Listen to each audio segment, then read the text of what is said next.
Bismillahirrahmanirrahim. Alhamdulillahirabbil alamin wassalatu wassalamu ala asyrafil anbiya'i wal mursalin wa ala alihi wa sahbihi ajma'in. Nawaitu ta'alluma wa ta'lim wa tadhakkura wa tadhkir wan nafa'a wal intifa' wal ifadatu wal istifadah wal hattu tamassuki bi kitabillah wa sunnati Rasulillah sallallahu alaihi sayyidina Muhammad wa ala alihi wa sahbihi wa sallam.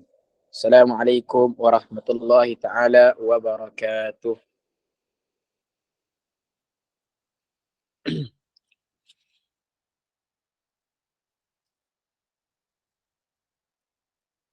Okay. Ramai lagi ke tak masuk?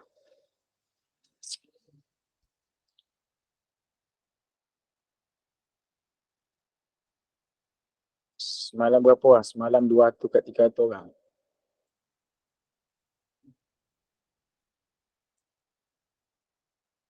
Apa, kita baca dulu. Kita pun dah bermula 6 minit lepas. Okay. Hari ini pada buku yang kedua. Pada buku yang kedua yang bertajuk Bidayatul Hidayah. Permulaan jalan hidayah. Dalam buku inilah yang kita menceritakan tentang adab-adab masjid, adab-adab bersugi. Orang panggil apa? Orang panggil adab-adab masjid, adab-adab kita nak pergi solat, adab-adab jalan ke masjid, adab-adab kita makan, adab-adab macam tentang adab. Bidayatul Hidayah ini, sebelum kita masuk pengajian, apakah yang nak dikongsikan di sini? Dia nak berkongsikan cerita dekat sini tentang tasawuf. Dekat sini juga dia menceritakan tentang apa? Dia menceritakan tentang macam mana kita nak jaga maksiat hati kita. Macam mana kita nak jaga lidah kita. Macam mana kita nak jaga anggota tangan kita dari melakukan kemaksiatan. Dekat sini dah dia ceritakan. Pada buku inilah dia ceritakan. Nama dia Bidayatul Hidayah. Permulaan jalan hidayah. Dia akan menceritakan tentang kat sini bukan isu macam fiqh. Macam kitab yang kemarin kita belajar, dia menceritakan tentang macam mana kalau kita solat. Itu dia menceritakan tentang macam tu kan. Tapi dekat sini, dia menceritakan tentang tasawuf. Ilmu adab. Ilmu adab. Okay. Kita baca sikit penerangan isi kandungan kitab ini yang dinamakan Bidayatul Hidayah yang dikarangkan oleh Imam Al-Ghazali. Imam Ghazali itu Imam Abu Hamid bin Muhammad Al-Ghazali. Itu adalah biodata pengarang kitab lah. Boleh tengok dekat biodata pengarang kitab dulu. Dia kata nama sebenar Imam Al-Ghazali. Imam Al-Ghazali ni, bagi siapa yang tahu kitab, Bidayatul Hidayah ni mungkin tak tahu sangat. Tapi ada kitab, satu lagi kitab yang masyhur yang dikarangkan oleh Al-Imam Ghazali. Yang masyhur juga yang dikarangkan oleh kitabnya. Kita baca nama dia dulu. Nama dia Al-Ghazali. Ialah Muhammad bin Ahmad Al-Ghazali. Itu nama dia. Beliau lebih dikenali dengan panggilan Al-Ghazali. Kenapa? Nisbah kepada kampung kelahirannya iaitu Ghazalah. Arab memang macam tu. Kalau kita Malaysia, Melayu, tak ada macam tu. Kita, sesiapa yang belajar dekat Yaman, balik orang akan panggil Al-Yamani. Macam juga Al-Imam Ghazali ni. Kenapa nama dia digelarkan Al-Ghazali? Sebab perkampungan dia ataupun kampung dia bernama Ghazalah. Jadi nama tu disandarkan kepada kampungnya. Jadi diubah kepada Al-Ghazali. Nama sebenar dia Muhammad bin Ahmad Al-Ghazali. Okay, itu nama beliau.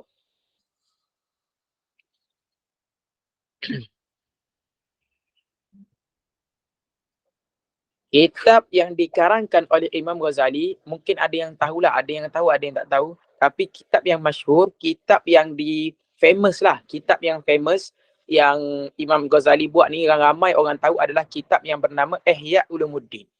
Biasa kitab, kalau orang tak tahu pun, Kalau orang yang tak tahu Bidayatul Hidayah, mesti dia akan tahu kitab Ihya Ulumuddin. Ihya Ulumuddin itu ringkasan ataupun pengarang ia, apa orang panggil? Pengarang dia Imam Ghazali juga. Cuma Ihya Ulumuddin tu kitab dia tebal. Daripada Bidayatul Hidayah tu, ringkasan daripada Ihya Ulumuddin. Ihya Ulumuddin tu kitab yang tinggilah. Okay, kita akan baca bahagian yang pertama.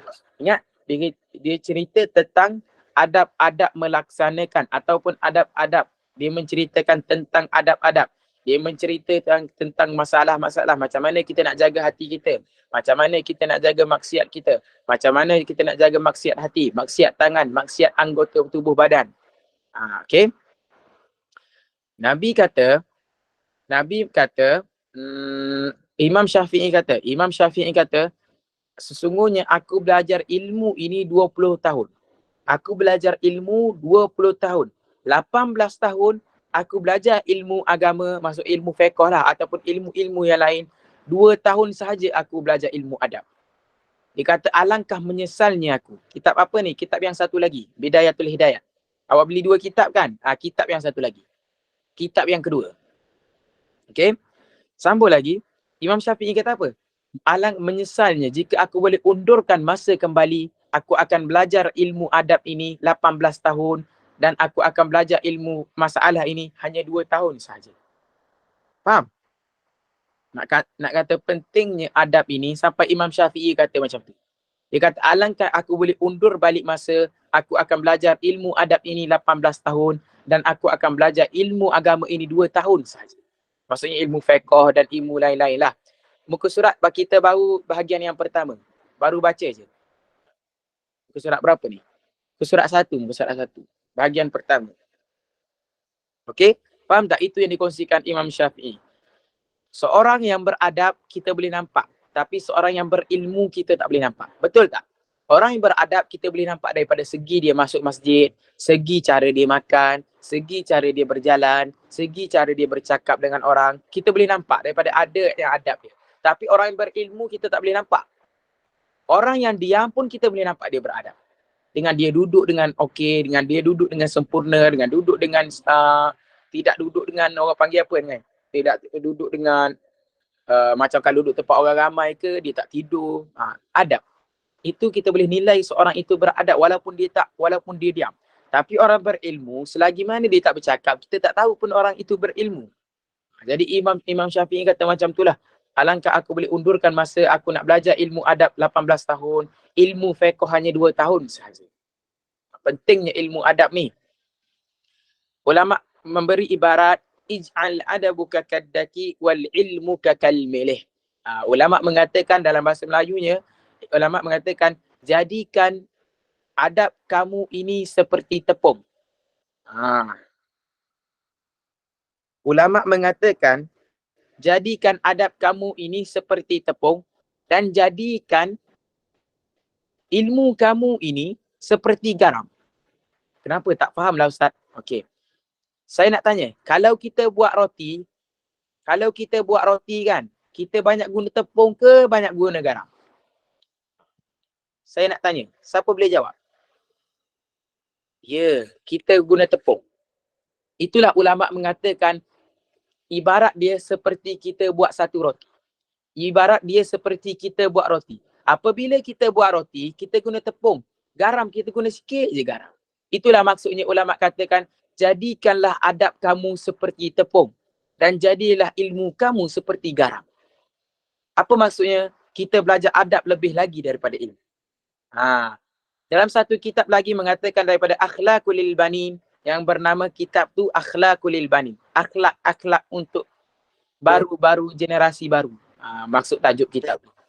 Apa yang diceritakan, dia kata adab ini ataupun pokok ini ataupun adab ibarat pokok. Adab ini ibarat pokok. Kalau pokok yang kecil, apabila dia tumbang, apabila dia bengkok, kita nak angkat dia senang je. Betul tak? Pokok yang kecil yang akar dia kecil lagi, besar, pokok besar ni kan. Apabila dia bengkok, kita nak angkat dia kan senang lagi. Tetapi bagi pokok yang besar, apabila dia besar dan dia apa panggil apa? Dia condong sedikit, dia condong, tepung ibarat adab. Ya, Rabiatul Adawah dia ibarat roti. Apabila kita nak buat roti. Sambung lagi. Apabila pokok yang besar, betul tak? Apabila pokok yang besar condong, dah bengkok macam ni, kita boleh tak tolak dengan tangan kita untuk dia bangkit kembali? Tak boleh. Sama juga adab. Apa yang dimaksudkan di situ, kita belajar adab daripada kita kecil lagi. Maksud apa yang pokok kecil tadi? Kalau pokok kita yang kecil, maksudnya pada umur kita kecil lagi, apabila kita didik, tapi makin lama makin lalai, dia akan jadi bengkok. Seperti ibarat pokok tadi, pokok kecil yang bengkok ataupun budak-budak kecil lagi yang bengkok, anak-anak kita yang kecil lagi, lalai maksudnya. Lalai. Tapi mudah je kita nasihatkan dia. Kita terus angkat dia saja. Seperti pokok kecil, kita nasihat, pokok pun kita boleh angkat balik. Sebab dia masih kecil, kita masih mampu lagi. Tapi bagi orang yang dah dewasa, dah besar, dia sukar sedikit terima. Faham tak? Macam itulah. Apa yang kita nak faham dekat situ, kita belajar adab daripada kita kecil lagi. Apabila kita tumbang, apabila kita lalai, masih mudah untuk kita luruskan balik. Macam itulah ibarat ulama. Okey, kita dah fahamkan buku ini menceritakan tentang apa. Saya dah bagi contoh sedikit, 1-2 kisah. Yang pertama, dia kata adab-adab melaksanakan ketaatan. Dia tak cerita terus ada adab wuduk. Dia tak cerita terus ada adab ambil air mandi. Dia tak cerita adab-adab tayamum. Dia tak cerita adab-adab lain. Yang penting dia cerita apa? Adab-adab melaksanakan ketaatan dulu. Kita perlu taat dulu baru ibadat. Syaitan lebih takut daripada seorang orang alim daripada 1000 orang abid. Syaitan, dia takut berhadapan daripada seorang orang alim daripada 1000 orang yang beribadat. Orang yang beribadat tanpa ilmu, tak sah ibadat dia. Tak sah ibadat dia. Orang yang beribadat tanpa ilmu tak sah. Faham? Okey, adab-adab ini datangkan hadis, Nabi datangkan hadis yang menceritakan tentang ketaatan daripada Abu Hurairah menuturkan Rasulullah sallallahu alaihi wasallam bersabda, Allah berfirman, sesiapa yang memusuhi waliku, maka aku umumkan perang kepadanya. Dan hamba-Ku tidak boleh mendekatkan diri kepadaku dengan sesuatu yang lebih aku cintai daripada yang telah aku wajibkan. Jika hamba-Ku terus-menerus mendekatkan diri kepadaku dengan amalan sunnah, maka aku mencintai dia. Jika aku sudah mencintainya, maka akulah pendengarnya yang ia jadikan untuk mendengar. Dan pandangannya yang dijadikan untuk memandang. Dan tangannya yang ia jadikan untuk memukul. Dan kakinya yang dijadikan untuk berjalan, jikalau ia meminta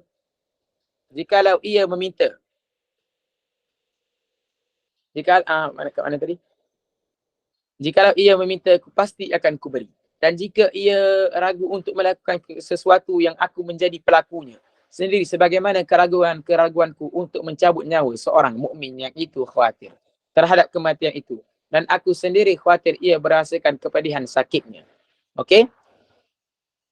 Hadis riwayat Al-Bukhari nak menceritakan tentang adab. Allah kata, jika kamu mula dah jika aku sudah mencintainya, maka akulah pendengarnya. Jika Allah menciptakan kita, kita mendekatkan diri pada Allah. Dalam satu hadis ayat kursi, hadis kursi mengatakan apa? Hadis kursi mengatakan jika kita mendekatkan diri kita dengan Allah sebanyak sedepa, Allah akan dekatkan diri kita dengan kita sebanyak sejengkal saja. Makin kita dekat dengan Allah, Allah makin dekat lagi dengan kita.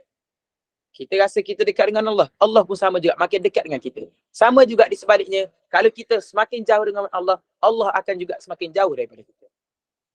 Menceritakan tentang ketaatan. Okey. Kita sambung pada adab-adab yang pertama yang kita akan belajar hari ini. Imam Syafi'i belajar fiqh berapa tahun dan adab berapa tahun? Yang dikatakan Amaratman, yang dikatakan 20 tahun Imam Syafi'i belajar ilmu. 18 tahun Imam Syafi'i belajar ilmu fiqh. Bukan fiqh lah, maksudnya ilmu lain-lain lah selain ilmu adab. Maksudnya fiqh ataupun ilmu-ilmu lain. Hanya 2 tahun sahaja Imam Syafi'i belajar ilmu adab. Faham? Okay, kita masuk pada adab-adab yang pertama. Okay, next. Okay. Kita masuk pada adab-adab pertama. Adab-adab bangun tidur. Dia tak cerita terus tentang adab-adab makan. Dia tak cerita terus tentang adab wuduk. Dia cerita daripada mula kita bangun lagi. Sampailah kita tidur balik. Dia mulakan daripada awal lagi. Dia mula daripada kita bangun. Kita daripada tidur, kita bangun kan mula-mula. Bukan kita terus, kita makan terus. Tak. Kita tidur, kita bangun dulu. Okay. Dia kata adab-adab bangun tidur. Menceritakan tentang adab-adab bangun tidur. Berusaha bangun sebelum terbit fajar. Ini saya ulang sekali lagi. Saya nak peringatkan lagi kan. Ini sekadar adab sahaja. Maksudnya jika kita tak buat macam mana? Jika kita tak buat, tak haram hukumnya. Kita tinggalkan perkara adab. Dia kata macam ni, nombor 1 ni. Dia kata berusaha bangun sebelum terbit fajar. Tapi kita bangun semasa azan fajar contoh. Adakah berdosa kita? Tak berdosa. Cuma dianjurkan ataupun diajarkan oleh Nabi ataupun adab yang dianjurkan untuk kita adalah kita bangun ataupun kita bangkit sebelum terbit fajar. Sebelum masuknya waktu fajar kita dah bangun. Itu adalah satu adab. Dia kata berusaha bangun sebelum terbit fajar. Kita berusaha lah.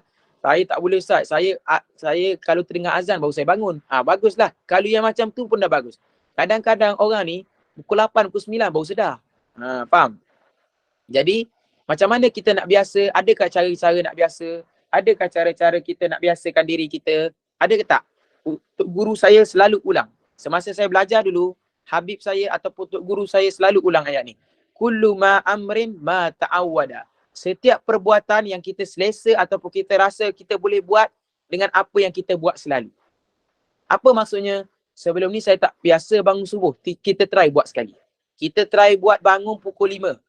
Try kunci jam. Mungkin bulan pertama, bulan kedua, bulan ketiga fail. Tak boleh. Sebab kita dah biasa bangun lewat. Kita dah biasa bangun semasa subuh. Tapi kita nak cuba bangun awal tak boleh lah. Sebab kita tak biasa. Tapi try buat selalu. Bulan pertama, bulan kedua, bulan ketiga memang tak boleh. Bulan keempat, bulan kelima mungkin dah start dulu boleh. Bulan keenam, bulan ketujuh kita dah biasa. Bulan ke-8, bulan ke-9, walaupun kita tidur lewat, kita dah boleh bangun. Kalau tak percaya, try cuba. Tapi kena istiqamah lah.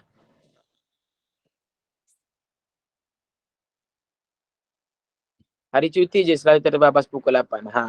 Kadang-kadang kita penat. Tapi ini adalah satu adab sahajalah. Satu adab yang diajarkan untuk kita. Kita berusaha bangun sebelum terbit fajar. Sebelum masuknya waktu fajar, kita bangun untuk persiapan untuk solat fajar lah. Persiapan untuk kita melakukan solat subuh. Faham? Ya, istiqamah. Okay. Itu adab yang pertama. Yang diajarkan kepada kita adalah adab itu adab yang pertama.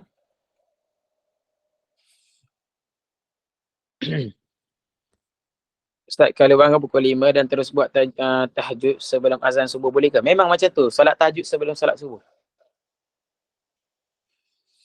Ya. Itu saya kata betul Siti Harisun. Itu tok guru saya selalu ulang. Kullu ma amrin ma ta'awada. Setiap perbuatan ni kau akan jadi selesa ataupun kau boleh buat disebabkan kau selalu buat. Dengan kau istiqamah kau akan jadi automatik boleh buat benda itu. Faham? Kullu ma amrin ma ta'awada. Bukan ta'awana, dah. Belakang tu daf. Amarat man, dah. Huruf dal. Lepas tu, lepas ain tu tak ada alif. Lepas ain tu tak ada alif. Dia ta, ain, waw, dah terus. Macam tu. Yang lain, kullu ma'amrin tu dah betul. Okay. Mendahulukan zikrullah. Itu yang kedua. Mendahulukan zikrullah dalam hati atau lidah. Awal kita bangun, Alhamdulillah. Awal kita sedar, tidur ini adalah ukhtul maut. Tidur ini adalah sedara bagi mati. Faham tak? Tidur ini adalah sedara bagi mati. Maksudnya apabila kita tidur, roh kita akan naik. Roh kita akan keluar daripada jasad kita. Faham? Jadi apabila permulaan bangun kita, tengok dia kata mendahulukan zikrullah dalam hati. Maksudnya kita bangun tu, kita mula dengan zikrullah. Alhamdulillah Allah beri nikmat kehidupan lagi. Nikmat apa yang besar kita dapat atas dunia ni? Nikmat rezeki, nikmat kaya, nikmat kenyang. Itu memang nikmat yang besar juga. Tapi nikmat yang paling kita dapat hebat, yang paling first kali, nikmat yang paling besar adalah nikmat kehidupan. Kita tidur, tapi esok kita boleh bangun lagi. Itu adalah panggil nikmat kehidupan. Okay. Itu yang kedua. Kita bangun ataupun kita mulakan poin dia kat sini, poin yang dia nak cakap kat sini, kita mulakan perkataan, awal perkataan apabila kita sedar daripada tidur kita kita ataupun kita bermula perkataan kita dengan kalimah berzikir. Bukan kita mula dengan kita baca lagu dulu ataupun bukan kita nyanyi dulu. Kita jangan mulakan dengan benda itu. Faham? Ya, solat sunat subuh itu selepas azan subuh. Selepas azan subuh, sebelum kita mengerjakan solat subuh. Itu adalah waktu solat sebelum. Faham tak? Waktu solat sebelum zuhur ke, sebelum asar ke, sebelum subuh ke, bilakah waktu dia? Selepas azan waktu itu, sebelum kita mengerjakan waktu tersebut. Contoh pada waktu zuhur. Selepas azan waktu zuhur, kita boleh solat sunat sebelum zuhur. Bilakah waktu sebelum zuhur ni, sunat sebelum zuhur ni habis? Selepas kita mengerjakan solat zuhur. Maka habislah solat sunat sebelum zuhur.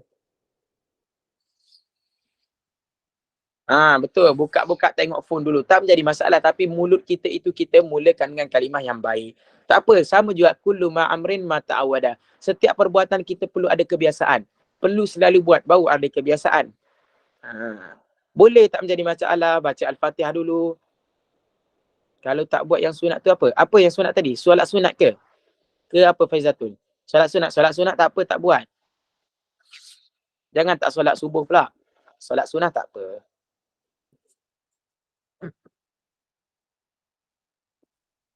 Semangat nak betulkan diri hadir Ustaz. Alhamdulillah, terima kasih Ustaz. Ustaz saya selalu confuse solat sunat fajar dengan qabla subuh tu selepas azan subuh atau sebelum azan subuh. Selepas azan subuh, Hani Yahya. Ingat saya dah bagi waktu.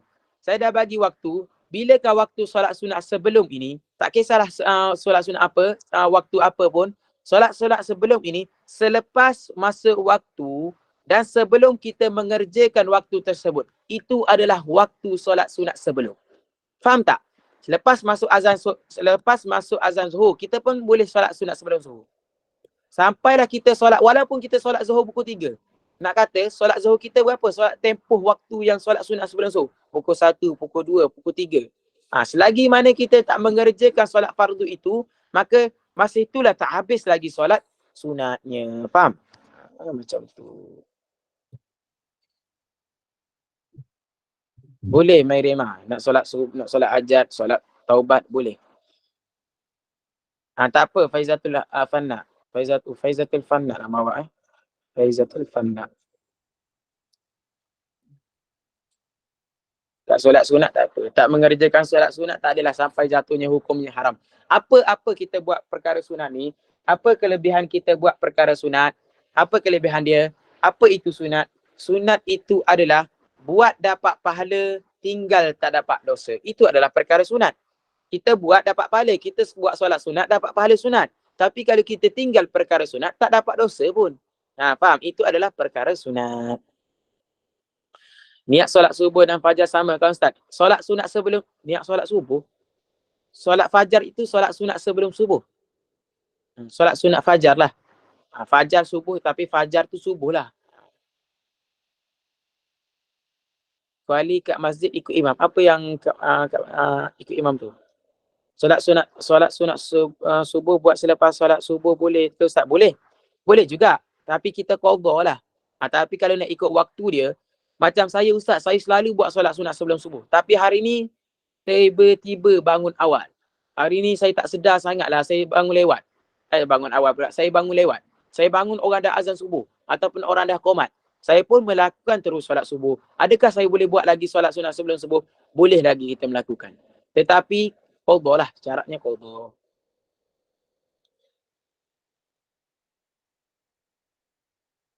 Ya, betul. Malika Agim. Ada ulama berpendapat, boleh tak kita buat solat sunat selagi mana kita ada hutang fardu dengan Allah? Fardu ini benda-benda hutang. Benda yang wajib kita bayar. Kita panggil hutang fardu.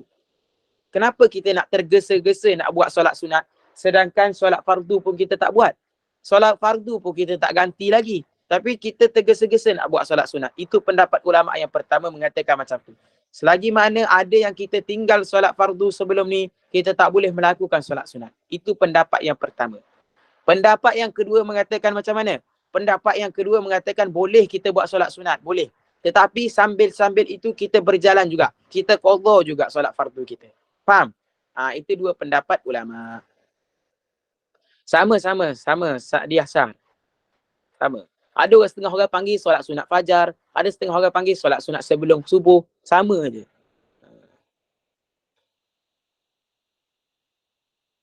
Betul, betul. Ainu Syarida. Satu soalan lagi, lepas tu kita akan baca dulu. Ustaz, contoh kalau sekarang waktu zuhur nak ganti qada waktu solat isyak boleh ke? Boleh, tak menjadi masalah. Qada qada kita boleh qada pada bila-bila waktu sahaja boleh qada. Faham? Boleh qada solat pada bila-bila waktu sahaja. Okey, yang ketiga, sambung pula pada bahagian kitab kita, membaca doa bangun dari tidur. Dan kita baca doa bangun dari tidur. Ingat yang kita belajar adab. Contoh hari ni kita belajar adab. Hari ni kita belajar 10 adab. Saya selalu nasihatkan untuk student kita, untuk student saya, kita tak mampu nak buat semua. Kita belajar hari ni 10 adab. Tak mampu nak buat semua. Kita jangan tinggal semua. Kita belajar 10, kita buat 2 dah cukup. Faham? Macam tu. Baca zikir dalam hati tanpa baca di mulut, adakah dapat pahala? Boleh juga. Dapat pahala juga. Tapi yang lebih afdal kita lafaz lah. Kita lafaz. Jadi doa dia macam mana? Alhamdulillahilladzi ahyana ba'dama amatana wa ilaihin nusyur. Biasa kita tahu macam ni je kan. Kadang-kadang ustaz saya pelik lah ustaz. Dalam kitab ni saya tengok doa macam ni. Dalam kitab lain saya tengok doa macam ni. Dalam kitab tu saya tengok doa macam tu. Salah yang mana salah yang mana? Betul. Kita jangan cakap benda tu salah. Sebab riwayat banyak. Daripada Abu Hurairah, dia dengar Rasulullah kata macam ni. Tapi daripada sahabat lain, dia dengar Rasulullah kata macam ni. Jadi kita jangan hukumkan benda itu salah. Faham? Jangan kita mudah-mudah nak hukumkan benda itu salah. Sebab riwayat-riwayat yang berbeza. Mungkin dua-dua itu doa datang daripada Rasulullah. Faham? Jadi yang masyhurnya yang inilah. Alhamdulillahilladzi ahyana ba'dama amatana wa ilaihin nusyur. Siapa yang nak baca sampai habis pun boleh. Tak menjadi masalah. Lebih afdal. Segala puji bagi Allah yang telah menghidupkan kami setelah mematikan kami dan kepadanya lah kami kembali. Faham? Wanita yang haid kena qada ke solat? Dalam wanita haid tak perlu qada solat. Diriwayatkan dalam satu hadis, Nabi kata Sayyidina Aisyah berlaku dalam satu hadis yang mengatakan kami suruh mereka qadakan puasa tapi bukan solat. Kalau puasa kena qada Ingat kita dah nak sampai bulan puasa. Bagi kaum orang perempuan yang tinggal puasa, dia perlu qada sebelum sampai Ramadan tahun ini. Faham ke tak? Bagi orang perempuan yang ada haid, yang tak boleh puasa pada bulan Ramadan hari tu, dia perlu qada. Kena sempurnakan puasa 29 hari ataupun 30 hari tahun lepas sebelum sampainya Ramadan tahun ini. Faham? Sebelum sampainya Ramadan tahun ini. Jika dia tak qada juga sebelum sampai Ramadan tahun ini, dia perlu bayar fidyah. Boleh baca pendek pun boleh, tak menjadi masalah. Saya macam tertinggal lah. Oh, saya tak uraikan sedikit. Patut saya huraikan yang soalan awak ni. Saya tak uraikan sikit. Biasanya kalau saya mengajar, saya uraikan kat situ sikit. Dia kata, waktu terbaik tahajud dalam sebenarnya pukul berapa? Saya tak ingat nak uraikan yang ni tadi. Kita malam dibahagikan 3 malam. Bahagian malam ini kita dibahagikan 3 malam. Faham tak? Malam yang pertama adalah malam yang biasa pukul 10, itu malam kan? Pukul 10. Waktu yang terbaik pada pertengahan malam. Maksudnya macam mana? Kita tidur, kita bangun, itu waktu yang pertama. Pukul 11 ataupun pukul 12. Lepas tu kita tidur balik. Lepas kita tidur balik tu, kita bangun pada waktu yang kedua. Itulah tempat yang paling afdal. Sebab apa? Kita nak bangun sekali mungkin mudah. Faham tak? Kalau kita tidur, kita nak bangun sekali mungkin mudah. Kita boleh solat. Tapi kita tidur balik, nak bangun balik itu susah. Sebab kita dah bangun. Dalam bangun tu kita mengantuk lah. Sebab waktu malam kan kita mengantuk. Tapi kita paksa juga untuk beribadat. Kita tidur balik. Lepas tu kita bangun pada waktu yang kedua. Itu yang susah. Pada waktu yang 3, waktu subuh lah. Waktu subuh tu tak nak pun memang kena bangun. Faham tak? Sebab waktu subuh. Tapi waktu yang paling afdal waktu yang kedua. Sebab kita dah tidur. Kita bangun, kita tidur balik. Itu yang sukar. Sebab kita dah tidur banyak kali memang susah untuk bangun lagi. Kecuali kalau kita tidur, kita bangun sekali, okey dah. Kita tidur balik. Itu yang susah sikit. Faham? Ya, betul. Kena bayar fidyah. Kena bayar fidyah, kena ganti puasa balik. Kalau tak ganti sebelum Ramadan tahun ni, betul. Kalau tak ganti sebelum Ramadan tahun ni, kenapa tak ganti? Kita ada 12 bulan sebelum sampai ataupun 11 bulan sebelum sampai Ramadan tahun ni. nak kata kalau puasa sebulan sehari pun dah cukup. Biasa haid kita dalam bulan puasa, bukan kita sampai tak boleh puasa 20 hari, 30 hari, 20 hari. Biasa dalam 2 minggu macam tu je. Nak kata kali sebulan, sehari 2 hari je kita puasa, dah cukup dah setahun. Faham tak? Kita buat seminggu sekali pun dah cukup. Bagi orang perempuan lah yang datang haid.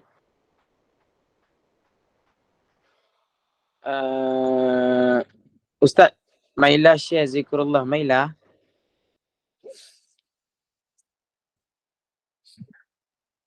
Boleh ke salat sunat sebelum subuh dulu? Sebelum subuh tapi dah habis waktu subuh.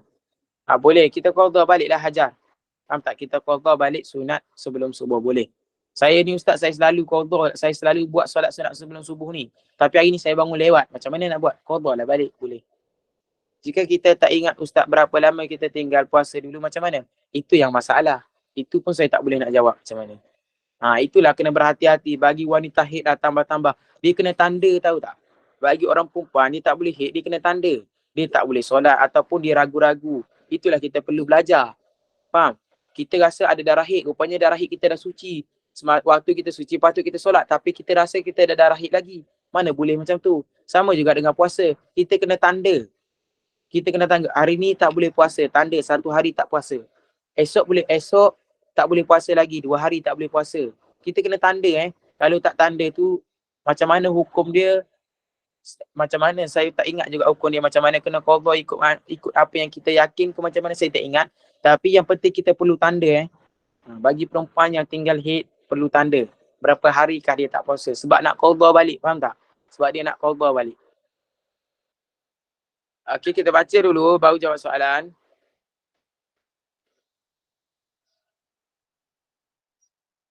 Adab masuk ke tandas. Dia memulakan dengan adab masuk ke tandas. Lepas kita bangun daripada tidur, kita buat apa? Kita makan nasi terus ke?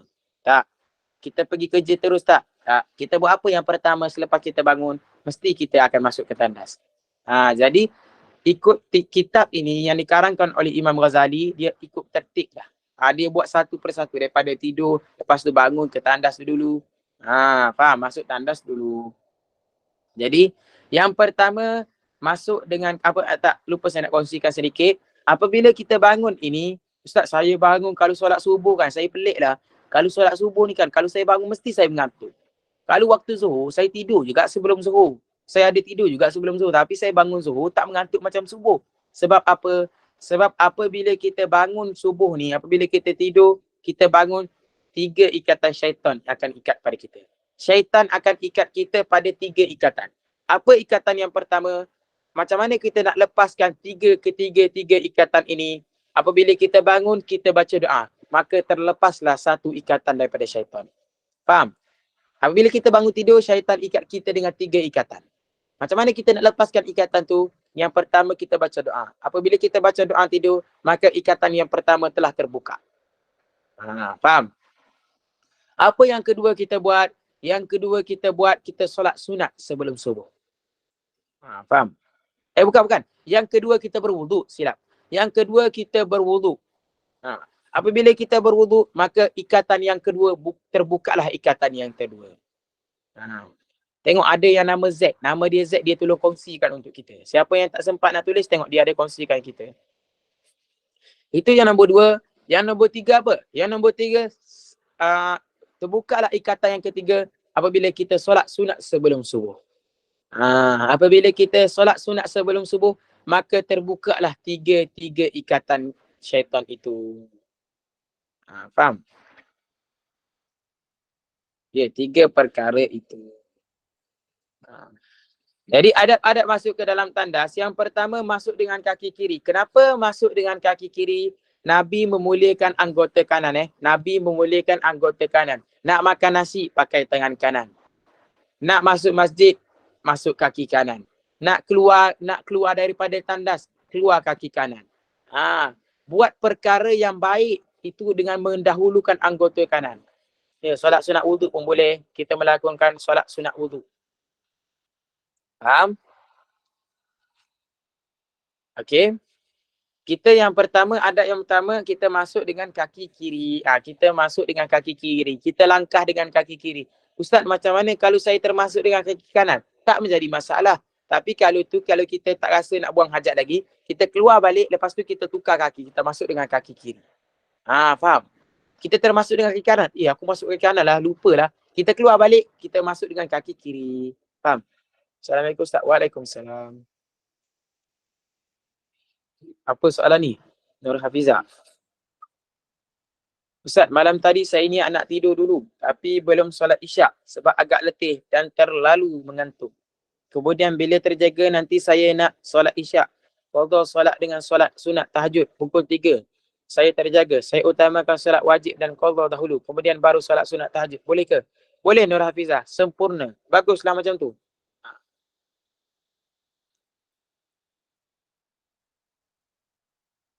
Macam mana dengan bilik air yang sekali dengan toilet? Kenapa tu Acik Zaza? Kenapa?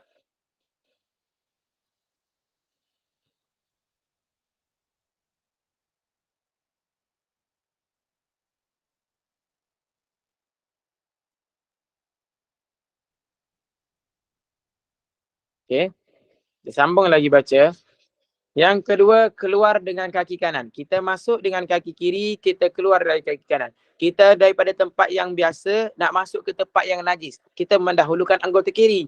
Faham? Kita nak keluar tandas. Kita daripada tempat yang najis, kita nak keluar pada tempat yang mulia daripada tandas, kita keluar dengan kaki kanan. Itulah poin dia satu je. Nabi mendahulukan anggota kanan. Tak kira lah kaki kanan ataupun tangan kanan, buat perkara-perkara yang mulia, perkara-perkara yang baik, perkara yang mulia lah. Dengan kiri ini, ataupun tangan kiri, ataupun dengan kaki kiri, kita buat perkara-perkara yang tidak mulia. Bukan maksudnya tidak mulia, benda yang kotor lah. Nak masuk ke tandas, nak basuh kotoran pada kemaluan kita, pakai tangan kiri, macam tu.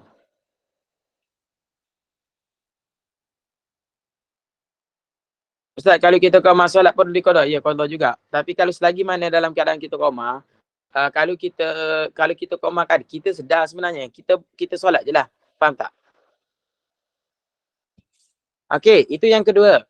Yang ketiga, jangan bawa masuk sesuatu yang ada tulisan nama Allah. Allah dan Rasulnya. Maksudnya, bagi orang yang pakai cincin. Biasa kan kita tengok cincin, kat cincin dia tulis Muhammad Rasulullah. Ataupun seorang perempuan yang pakai gelang lantaran leher kan, kat tengkuk kan, dia pakai ada nama Allah ke, ataupun tak kisahlah, gelang ke ataupun apa ke yang berkaitan dengan nama Allah, kita termasuk bawa dalam bilik air. Macam mana? Dia kata jangan bawa masuk. Tapi kita termasuk. Bawa macam mana? Kita tengah qada hajat. Takkan kita nak keluar dengan tak basuh macam tu.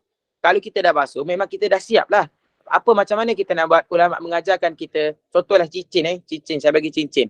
Kita buang cincin tu, kita genggamkan cincin tu. Ulama mengatakan macam tu. Kita jangan zahirkan benda tersebut. Sama juga Ustaz, saya bawa phone masuk dalam tandas. Dalam phone saya, wallpaper phone saya tu, ataupun gambar depan phone saya tu, ada ayat Al-Quran. Macam mana Ustaz? Janganlah dalam tandas tu kita buka je telefon kita, tahu dah ada ayat Al-Quran. Macam itulah maksudnya. Kita jangan zahirkan dia. Kalau kita dah termasuk benda-benda ayat Al-Quran, ataupun kita ada satu buku nota, kita letak nama Al-Quran, kita qabid dia, ulama kata. Qabid tu apa? Kita genggamkan dia. Sama juga yang berkaitan dengan tu. Kalau tulisan Jawi tu berkaitan dengan apa? Kalau nama kita tak ada jadi apa. Kalau tulisan Jawi tu nama kita tak apa. Yang berkaitan dengan nama Allah dan nama Rasul ataupun ayat Al-Quran, kita tak boleh lah. Faham? Okay. Itu yang ketiga. Yang keempat, jangan masuk dalam keadaan tidak menutup kepala ataupun tidak berkasut. Janganlah kita masuk tandas itu tidak pakai menutup kepala. Sebab apa? Sebab kalau kita tak pakai tutup kepala, syaitan mudah nak ganggu kita. Syaitan mudah nak ganggu kita. Jadi macam mana? Takkan saya nak bagi orang lelaki, takkan saya nak pakai kofiah Ustaz dalam tandas. Kalau boleh pakai kofiah. Kalau tak boleh, buat macam mana? Kita ambil tangan kita ni, kita letak atas kepala kita. Nak kata Ustaz tak tertutup pun sebenarnya. Itulah adab. Macam tu adalah adab. Macam tadi juga. Istilah dia macam nombor 3 juga tadi. Kita bawa ayat Al-Quran. Kalau kita genggam kan. Saya nak tanya. Kita bawa ayat Al-Quran dalam tandas kan. Kita genggam. Adakah ayat Al-Quran tu apabila kita genggam sudah dikira ada di luar ataupun ada di dalam? Faham tak? Maksudnya ayat Al-Quran tu kita bawa kan? Kita genggam jika kita terbawa kan? Saya nak tanya, adakah dengan genggaman kita tadi, dengan disebabkan kita genggam, ada dalam tandas juga nama tu ke ataupun ada di luar? Ayat Al-Quran tadi. Faham tak soalan?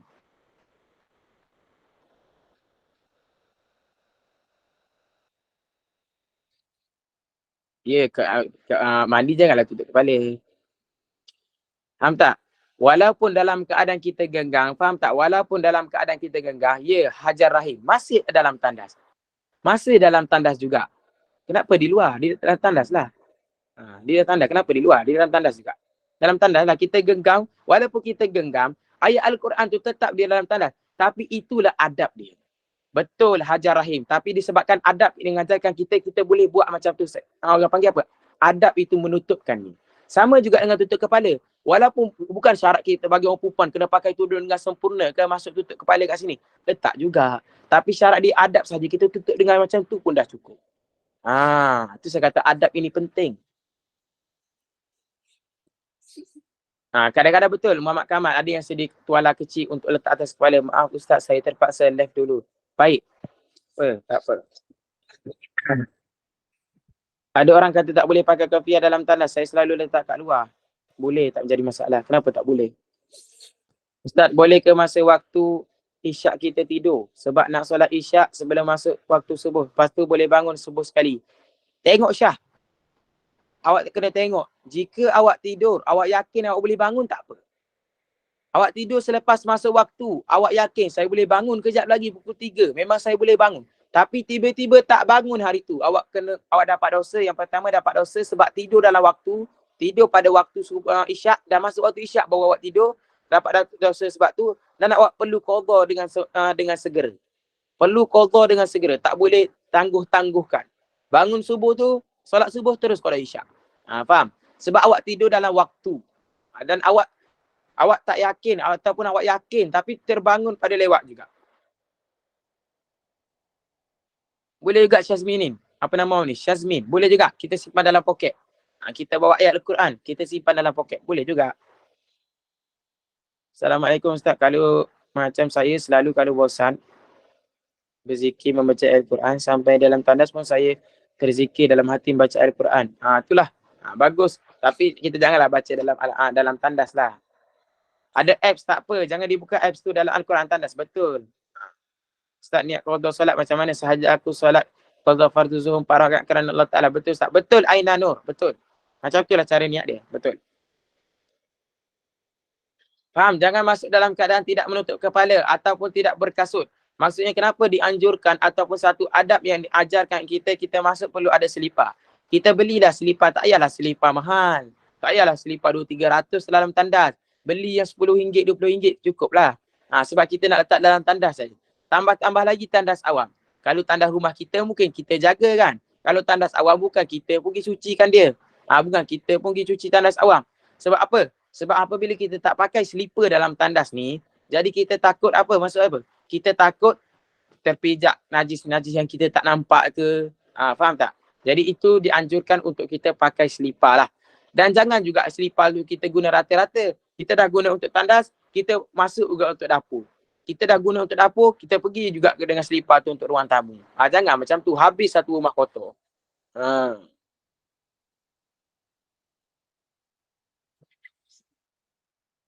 Membaca doa masuk tandas. Sebelum kita masuk tandas, sebelum kita melangkah kaki kiri untuk masuk tandas, kita datangkan doa ni. Yang mana mampu untuk hafal, hafallah. Yang mana saya rasa, saya nak hafal doa ni, hafal. Ataupun tak boleh hafal, saya Ustaz, saya tak boleh hafal lah. Ingatan saya ni dah lemah dah. Macam mana saya nak buat? Ambil kertas modal 20-30 sen sahaja, pergi photostat, tampal dekat dinding. Mudah. 2-3 bulan baca, last kali bukan kita hafal, dia akan automatik ingat.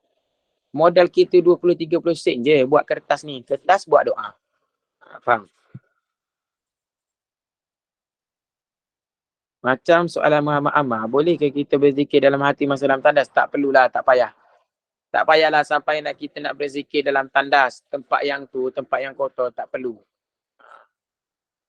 Ustaz, kalau kita nak qadha tinggal solat yang lama, kena buat 4 rakaat 2 rakaat. 4 rakaat 2 rakaat. Apa 4 rakaat 2 rakaat ni? Tak faham. Kenapa 4 rakaat 2 rakaat? Ustaz baca dalam qadha solat boleh ke baca Al-Fatihah saja tanpa surah Al-Azim? Boleh. Dalam solat biasa pun boleh. Kalau solat qadha kita tak nak baca surah, boleh juga. Dalam solat fardu biasa kita tak nak baca surah pun boleh. Seorang perempuan kalau jalan biasa dah bawa beg, dah dalam beg ada buku surah Yasin, dah tak sengaja terbawa masuk dalam tadas. Macam mana tu? Saya baru nak jawab. Ataupun biasa saya cerita macam tu kat student. Tapi saya ringkaskan. Biasa kat student saya akan cerita tu. Bagi orang perempuan, dia pergi jalan, dia pergi shopping, mesti dia bawa handbag kan. Biasa orang perempuan lah dia bawa beg. Jadi dalam beg tu macam-macam lah ada. Ada barang-barang berharga, ada phone. Jadi nak masuk tandas. Kalau kita datang 2 orang, kita pergi shopping 2 orang senang. Kita bagi kawan kita jaga dekat luar. Tapi kita datang seorang, nak letak kat mana? Kalau letak kat luar, confirm hilang. Jadi macam mana nak buat? Nak masukkan dalam tandas pula, ada ayat Al-Quran. Macam mana nak buat? Macam saya kata lagi, janganlah kita masukkan beg kita dalam tandas, kita masuk, kita buka pula surah Yasin dalam tandas. Janganlah sampai macam tu. Kalau dia letak dalam tandas, kita bawa, kita simpan je dalam beg tu, biar, tak apa. Tapi lebih afdal, jika ada orang yang boleh jaga beg kita tu, kita tinggal kat luar. Macam tu. Faham? Nak singkatkan solat tak boleh. Zuhur nak buat 2 tak boleh. Mana boleh singkatkan solat? Solat dia tak akan berubah. Kalau 4, 4 lah. Kalau 2, 2 lah. Kalau 3, 3 lah.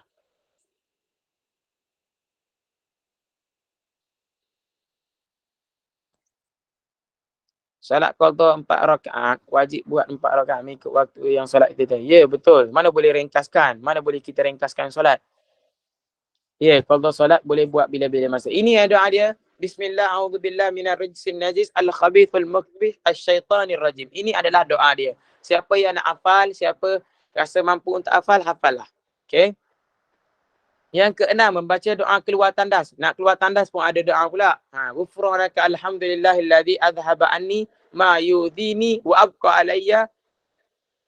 alayya ma yanfa'uni. Itu doa selepas kita keluar tandas. Yang ringtone azan bunyi dalam toilet tu macam mana Ustaz? Janganlah time azan tu kita pun dengar, sedap azan ni. Kita pula yang sampai habis azan. Daripada start tandas, kita dengar Allahu Akbar, kita pun tak matikan. Dah tahu dah kita dalam tandas tapi kita tak matikan. Menghayati azan katanya. Janganlah sampai macam tu, tak boleh. Kalau tahu dah kita ringtone kita azan, kita terus stopkan dia, matikan dia lah, slowkan dia. Faham? Tanpa doa masuk tandas di pintu tandas tugun dan tulisan Rumi tak apa ke? Boleh juga, tak menjadi masalah. Biasa kita baca doa selepas ambil wuduk di tandas. Tu kena keluar tandas dulu ke atau boleh je baca masih dalam tandas? Baca seluar tandas Muhammad Amar. Baca di luar tandas. Ustaz, kalau solat subuh kena baca kunut juga ke? Kena baca juga kunut. Sama juga. Macam solat biasa. Qadha ni macam solat biasa. Dia tak ada ringkas rakaat, dia tak ada apa. Cuma niat sahaja yang berubah. Niat pun berubah perkataan daripada tunai ke qadha sahaja. Itu sahaja. Faham? Okey. Ustaz nak tanya, selain baca ar-rukun qauli dalam solat, ramai yang tanya tentang yang berkaitan tentang solat. Tak apa, saya baca dulu. Kejap lagi saya akan buka soalan.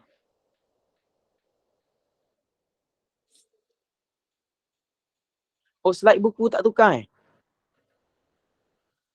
admin, bawah sikit. Yang nombor 7. Nombor 7. Okey. Sebab ada yang tak dapat buku kan? Puan Hamsi ada nampak kan? Okey. Dah boleh tengok yang tak nampak tu, boleh tengok dekat ni, dekat slide kita, dekat skrin tu boleh tengok. Kita yang baca sekarang nombor 7. Okey, yang nombor 7 okey. Okey, nampak Yang nombor 7, sediakan segala batu yang diperlukan untuk beristinja, batu dan kayu. Adapkan saja, maksudnya kita prepare siap-siap dalam beg kita. Kita dah ada alat bersuci. Siapa ingat yang saya ajar semalam? 4 perkara sifat batu. Apakah 4 perkara itu? Apakah 4 perkara itu? Siapa yang ingat yang kita belajar? Kita belajar semalam kan? Apakah 4 perkara itu? Siapa yang ingat? Ada yang ingat? Okey, Haliza, Tonot, benda keras. Benda yang suci. Siapa boleh bagi jawapan full? Okey, Nur Hafiza. Nur Hafiza ni bagus, dia catat. Banyak dia catat apa yang saya cakap. Keras, suci, bukan benda yang mulia. Betul, kesat, betul. Terima kasih Nur Hafizah. Terima kasih juga pada student-student yang berani untuk menjawab. Walaupun salah tak apa, berani menjawab. Betul. Yang jawab semua betul. Semua yang jawab ni semua betul. Okey. Keras suci yang mengesatkan bukan daripada benda yang mulia. Betul Aisyah, betul. Betul Dian Aziz, betul. Okey. Maksudnya itu adalah 4 sifat batu. Nak kata apa yang saya ajar, Alhamdulillah. Semua faham. Alhamdulillah. Betul Yanti. Yanti ni saya rasa awak ada PM saya kan? Student-student yang mana PM saya ataupun yang banyak beri komen ataupun yang banyak komen lah, yang banyak bertanya soalan, saya akan ingat nama pelajar tu. Tu saya boleh nampak Yanti kan. Dia ada PM saya semalam. Ada kadang-kadang soalan student saya tak boleh nak jawab lagi, tak sempat. Saya full kelas. Terima kasih Ida Win, betul. Okay, sambung lagi nak kata kita kena sediakan segala yang diperlukan untuk beristinja batu dan kayu. Maksudnya kita prepare siap-siap dalam beg kita. Bagi orang perempuan ke lelaki sama, kita prepare siap-siap.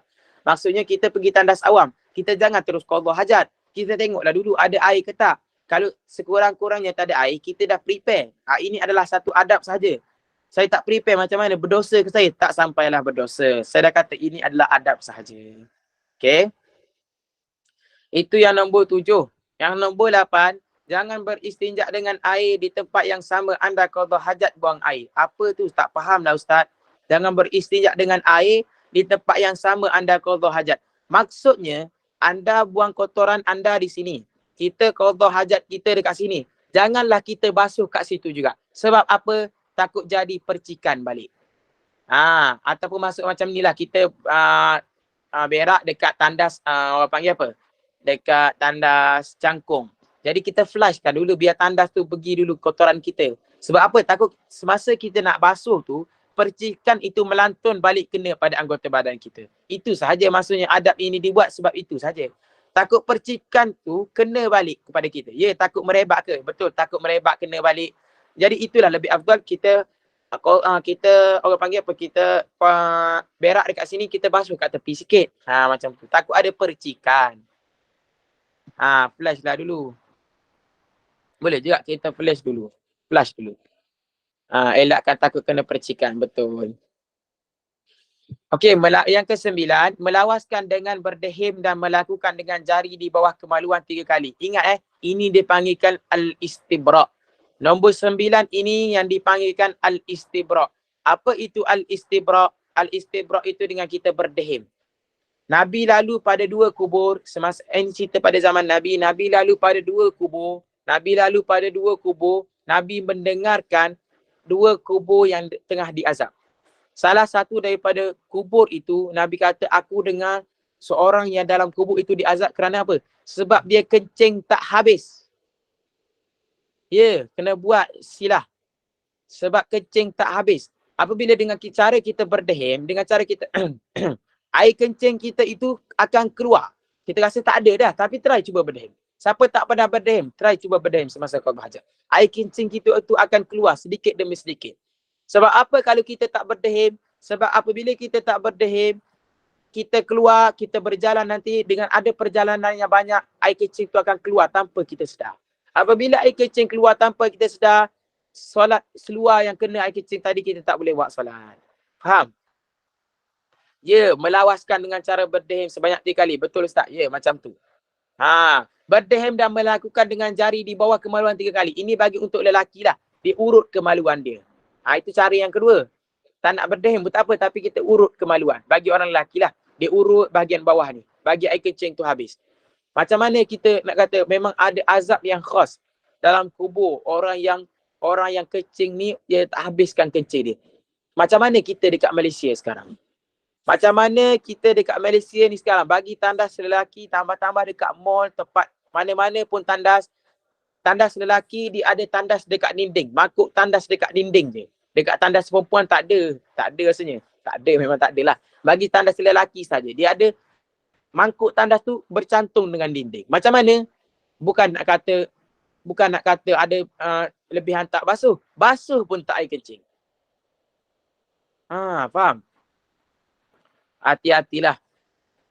Dia tandas berdiri. Hati-hatilah. Tandas yang berdiri tu. Hati-hati. Memang orang kecil tandas berdiri, dia basuh ke tak basuh sebenarnya? Dia tak basuh kan? Mana ada tempat yang basuh kan? Kan ada tempat kita basuh juga. Ustaz, kalau orang yang ada masalah pun dia kecing memang tak habis sebab masalah tu. Macam mana Ustaz adalah kena azab? Kena usahalah Nur Azilah. Kena usaha. Sebab ataupun dengan macam mana kita balut kemaluan kita. Kita dah tahu kita ada penyakit macam tu. Kita balutlah kemaluan kita. Kita letak kapas ke dalam kemaluan kita. Sebab apa? Takut air kencing itu berebak kena pada kain kita. Faham? Bagi orang yang kencing dalam keadaan tandas yang berdiri tu, dipanggilkan tandas berdiri tu, elakkanlah. Elakkanlah. Kalau boleh elakkanlah. Okey, itu yang ke-9. Okey, baik. Okey, kalau yang ke-9, yang ke-9 dah baca kan? Kalau perempuan macam mana, Ustaz? Macam mana apa tu? Macam mana apa tu? Apa yang macam mana? Berdem juga? Ya, sama juga. Berdem lah. Itu berdem. Ya, betul, Acik Zaza. Pakai pad. Bagi orang yang ada penyakit macam tu, pakai pad lah. Bagi orang perempuan, pakai pad. Bagi orang lelaki, dibalut kemaluan dia. Susah lah Ustaz. Susah tak susah pun memang kena buat macam tu.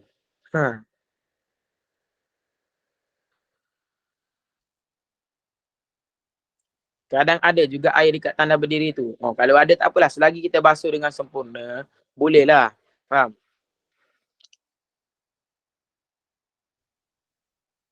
Okey. Itu yang ke-9.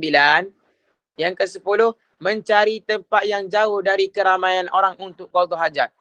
Macam mana Ustaz? Maksudnya jangan pergi qada hajat tempat orang ramai ke? Lepas tu kat tandas awam tu macam mana Ustaz? Kat tandas awam, penuh orang beratur kat luar. Cerita kat nombor 10 ni bukan pada tandas awam. Pada tempat yang bukan tandas. Maksudnya macam mana? Kita pergi camping ataupun kita pergi hiking, masuk hutan. Kita pergi masuk hutan dengan kawan kita 10 orang. Kita janganlah qada hajat tempat depan 10 orang tadi. Kita jauh daripada keramaian. Itulah maksudnya. Kita pergi pada tempat yang tak ada tandas. Kita janganlah qada hajat sebelah kawan kita. Faham? Kita qadalah hajat kita pada tempat yang lain. Itulah dia kata mencari tempat yang jauh dari keramaian orang untuk qada hajat. Bagi orang yang tandas awam tu macam mana Ustaz? Penuh orang tunggu kat luar. Itu tak ada masalah. Itu tak berkait daripada cerita ni. Yang cerita ni, jika tempat yang tak ada tandas.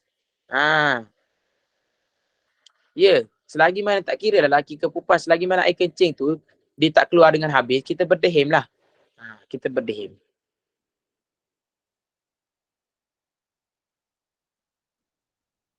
Kalau orang perempuan yang keputihan kena kat seluar kecil tu, kena tukarkan seluar tu. Ya, betul Siti Nurayu. Kena tukar. Keputihan adalah najis juga. Ustaz, wanita kawasan lembap bahagian kemaluan tukar paidless setiap kali nak solat sebelum wuduk. Bagi orang perempuan dia tahulah. Orang perempuan ni dia rumit sikit lah. Dia kena pakai pad lah, kena pakai apalah. Okay.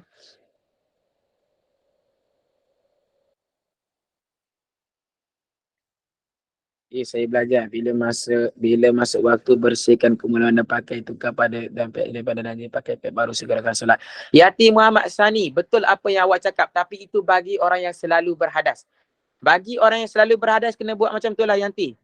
Tapi bagi orang yang bukan selalu berhadas, maksudnya dia kencing, dia tak lawas. Itu bukan orang yang selalu berhadas. Apa orang yang selalu berhadas ni? Orang yang selalu berhadas ini, orang panggil apa? Air kencing dia selalu keluar.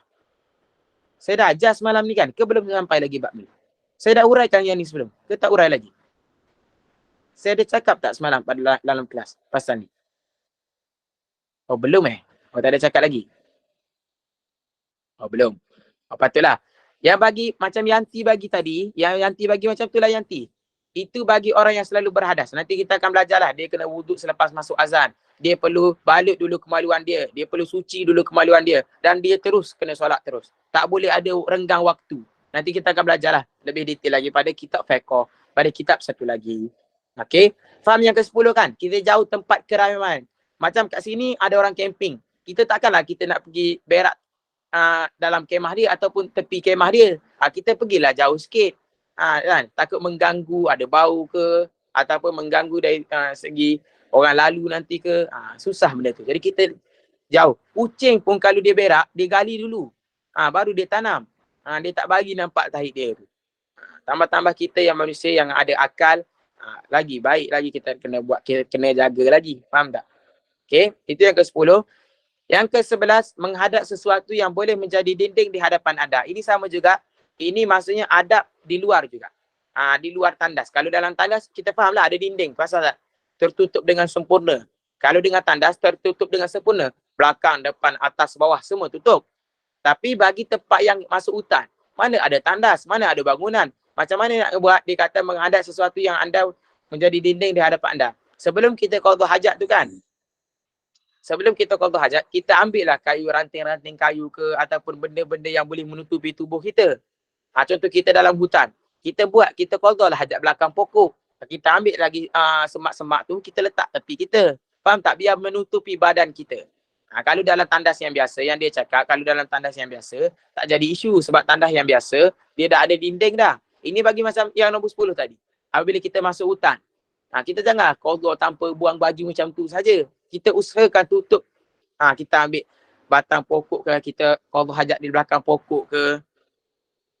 Faham tak? Kita qadha hajat dalam semak ke, tempat yang boleh menutupi tubuh badan kita. Faham? Itu yang nombor ke-11. Kita belajar 11 adab. 11 adab dah kita belajar. Sama-sama lah kita amalkan. Yang ke-12, jangan membuka aurat sebelum duduk untuk qadha hajat. Janganlah kita nak pergi tandas. Tandas kita kat dapur. Kita masuk rumah ruang tamu tu, kita dah bogel berjalan. Jangan macam tu. Faham? Janganlah kita buka aurat terus. Bilakah kita buka aurat? Dia kata jangan membuka aurat sebelum duduk untuk qadha hajat. Kita masuk tandas pun kita pakai baju lagi. Semasa nak qadha hajat baru kita buang baju kita. Faham? Janganlah kita nak macam saya kata tadilah. Tandas kita kat dapur. Dekat ruang tamu tu kita dah bogel semua. Tak boleh macam tu. Tidak digalakkan. Jika buat macam tu juga macam mana? Tak menjadi dosa pun. Kecuali ada orang lain lah.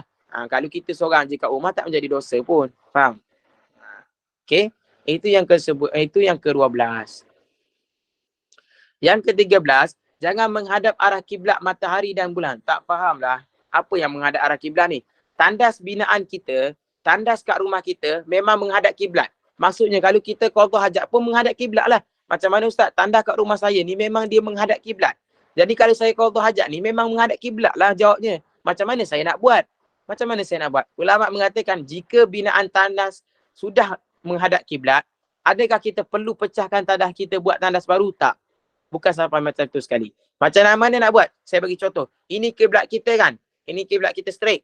Tandas kita pun sama ikut kiblat. Macam mana kita nak buat? Dalam keadaan kita qadha hajat tu, kita mengiring sedikit.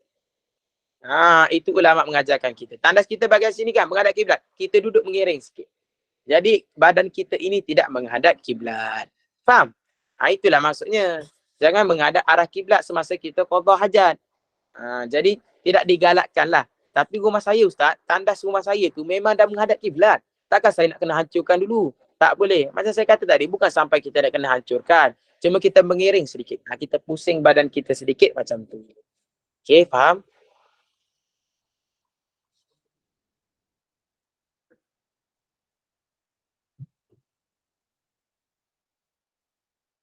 Itu yang nombor ke-12. Yang ke-13, jangan menghadap arah kiblat matahari dan bulan. Jangan membelakangi. Tadi menghadap sama juga gambaran yang sama. Tadi kiblat dekat bahagian depan. Kiblat kita sekarang ni kat bahagian belakang. Kita jangan belakangi kiblat. Kita duduk macam ni sikit. Berpusing sedikit. Biar badan kita itu tidak menghadap kiblat atau membelakangi kiblat. Faham ke? Faham kan? Kalau tak faham cakap. Saya baca je ni. Kalau tak faham baru saya akan huraikan.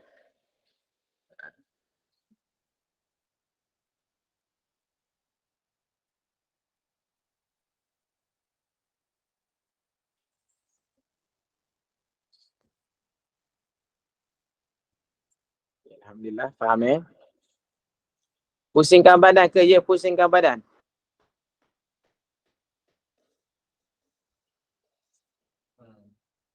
Serongkan badan sikit. Ya, serongkan badan. Jika tandas rumah menghadap kiblat, kita duduk mengiring sedikit supaya badan tidak menghadap atau membelakangi kiblat. Terima kasih Nur Hafizah. Terima kasih.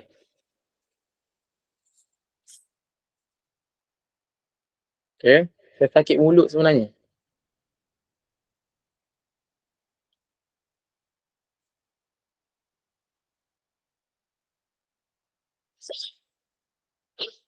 Okay, yang ke-15. Ya, ulcer. Ada ulcer kat mulut. Yang ke-15, jangan qada hajat di dalam air yang tenang, di bawah pokok yang berbuah dan lubang. Jangan qada hajat pada air yang tenang, yang pertama.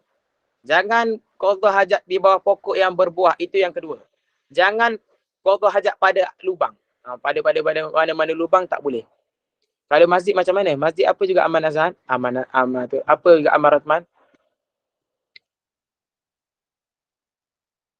Suami itu kan buat rumah. Setiap kali dapat customer Muslim, dia akan design tandas tidak menghadap kiblat. Jangan salah faham. Jangan tandas tu menghadap kiblat. Kita jangan buat tandas tu menghadap kiblat. Nak duduk pun boleh, tak nak duduk pun boleh silah. Pada bilik air yang sempit. Minum air kosong banyak dalam ambil vitamin C. Ustaz, insyaAllah kurang ulcer. Oh, ya ke? Terima kasih. Terima kasih. Dah 2, 3, 4 hari lah. Tak tahu kenapa dia sakit. Makin lama mungkin dia tak sakit. Kalau kita senyap, okey je. Sebab saya bercakap kan. Jadi dia bersentuh terkena gigi. Jadi dia sakit lah.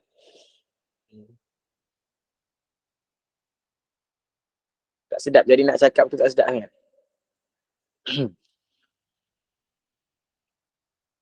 Air kat dalam toilet, oh, tu dikira air tenang ke macam mana? Kejap lagi saya akan terangkan masuk apa air tenang tu. Terima kasih, terima kasih. Okey. Jangan qada hajat di dalam air yang tenang. Maksudnya apa air yang tenang? Air yang tidak mengalir. Seperti apa? Air kolam, air kolah. Itulah air yang tidak mengalir. Faham? Ustaz minta uraikan nombor 8. Boleh? Kejap saya akan tengok balik untuk nombor 8. Nombor 8 yang kata jangan beristinja dengan air di tempat yang sama anda qada hajat dibuang air. Maksudnya macam mana? Maksudnya awak qada hajat kat sini kan Amar? Amar yang tanya tadi kan? Awak qada hajat dekat sini kan Amar? Awak jangan basuh dekat situ juga. Sebab apa? Takut jadi percikan terkena pada kain kita.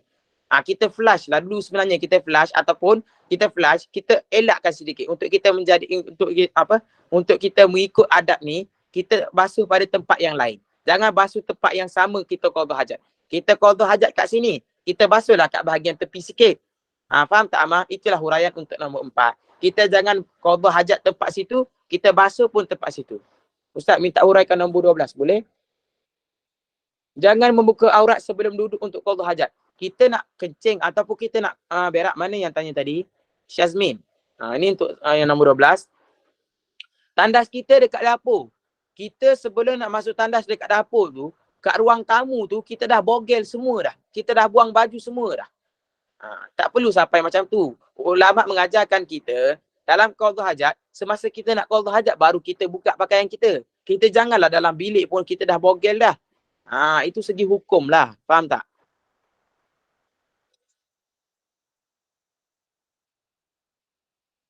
Oh, qada hajat tak tahu qada. Qada hajat ni kita kencing, kita berak, kita qada hajat kita. Kita qada hajat kita, maksudnya qada hajat ni kita kencing, kita berak. Kita qadakan hajat kita. Kita tunaikan hajat kita yang nak kencing tu, kita tunaikan dia. Macam tu.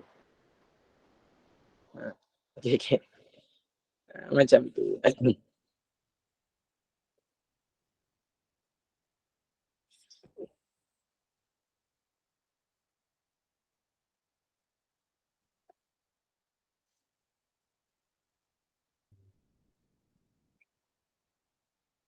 Sama balik tadi. Jangan qada hajat di dalam air yang tenang, maksudnya air yang tidak mengalir. Maksudnya air sungai tak apalah. Sebab apa? Kita kencing dalam air sungai, kita kencing kat sini. Air sungai yang kita kencing tadi, dah kat depan sana dah. Sebab air yang mengalir. Itu yang kita tidak dianjurkan apabila kita kencing pada air yang tidak mengalir. Kita tidak dianjurkanlah kita kencing pada tempat air yang tidak mengalir. Sebab apa? Kalau kita masuk air yang tenang ini, air yang tidak mengalir, Itu maksudnya tenang. Kita kencing dalam kolam. Kita kencing dalam kolam, air kencing kita pergi mana? Tak pergi mana, duduk dalam kolam je lah. Sebab air itu tak mengalir. Faham? Sebab air itu tidak mengalir.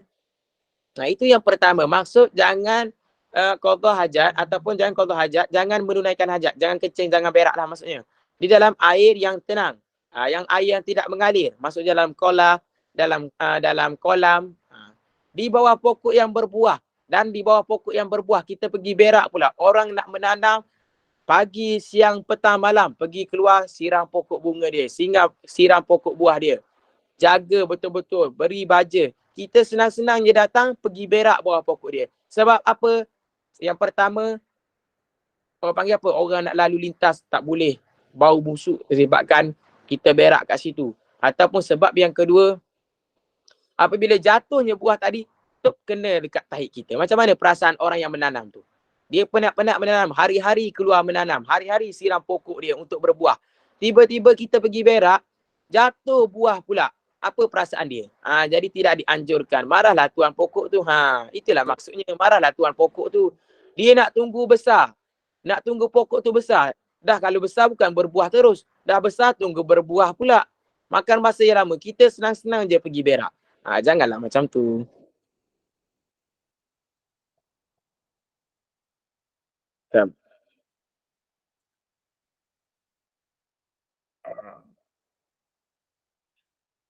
Yang berbuah dan lubang. Yang terakhir dalam lubang. Ulama mengatakan apa? Jangan kita kencing tempat yang ada lubang. Maksudnya kita nampak lubang, kita kencing kat situ. Kenapa? Kenapa jangan kencing? Ulama mengatakan dua sebab. Wa innama yu'dhiu annaka yu'dhiku. Lebih kurang dalam bahasa Arab dia kata macam tu. Nak kata apabila kita kencing dalam lubang ini, sama ada yang dalam lubang itu akan menyakiti kamu ataupun kamu akan menyakiti apa yang ada di dalam lubang. Apa maksudnya Ustaz? Kalau haiwan yang kecil ada dalam lubang, kita kencing, mati semua haiwan yang dalam lubang. Kita yang menzalimi dia. Faham? Tetapi apabila haiwan yang besar, dia akan menyakiti kita. Lubang ular, kita kencing, dia keluar, dia patuk kita. Siapa yang sakit? Kita yang sakit. Itulah kita tak boleh kencing dalam lubang. Ulama kata, dia akan memudaratkan kamu, benda yang ada dalam lubang itu akan memudaratkan kamu, ataupun kamu akan memudaratkan apa yang ada dalam lubang. Salah satunya akan berlaku. Kalau haiwan kecil, kita akan memudaratkan dia. Kita kencing, habis banjir rumah dia dalam lubang. Dia duduk dalam rumah dia dalam lubang, tiba-tiba kita kencing, habis banjir rumah dia. Dia kata, kenapa banjir ni? Macam itulah ibaratnya. Sama juga dia takut tempat tinggal jin. Jin tempat tinggalnya jin. Jiran saya ada kebun koko. Ada hamba Allah buang air besar kat pokok koko. Aduh, kesian dia. Dia tanam, lama-lama orang buang macam tu saja. Dalam mungkin sama juga dalam rumah ada rumah jin.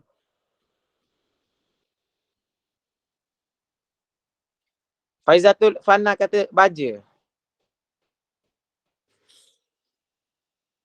Tak apa, dia dah bagi baja dengan sempurna dah. Kita tak payah nak bagi baja lagi. Macam mana cara nak menyucikan bekas najis kucing yang buang air besar dekat kapet yang besar tempat solat? Kita basuh je lah kapet tu. Nanti kita akan belajar pembahasan macam mana nak basuh ataupun nak sucikan najis tu. Nanti kita akan belajar. Tak pasal-pasal kena maki. Siapa pula melabur kat sini? Itulah tu.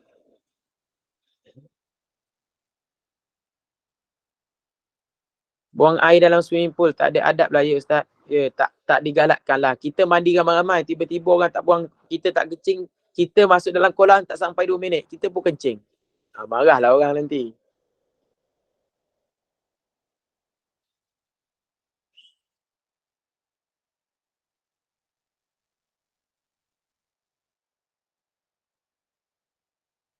Itulah saya pun selalu guna Bonjela juga. Tapi ni tak pakai ubat langsung. Tak pakai lagi. Terima kasih yang kata. Saya akan baca satu soalan lagi. Kita akan baca. Lepas 10 minit ni saya akan jawab soalan lah. Yang nak bertanya soalan tentang fiqh pun boleh. Okay, boleh tak? Kita habis 11.30 sebenarnya. Sekarang 9.20. Kita baca sampai 15. Biasa setengah kelas kan, saya dah mengajar kelas 0.4, 0.5, 0.7, 4.0, 5.0, 7.0 dan 9.0. Ni 9.0 kan. Saya dah ajar 14. Biasa saya bacakan sebelah je. Tapi ni dia banyak saya baca. Saya baca dah sampai 15. Biasa standard saya baca sampai sebelah je. Sebab apa? Kalau kita belajar banyak-banyak, kita lupa. Kita belajar banyak-banyak, kita lupa. Kita belajar slow-slow lah.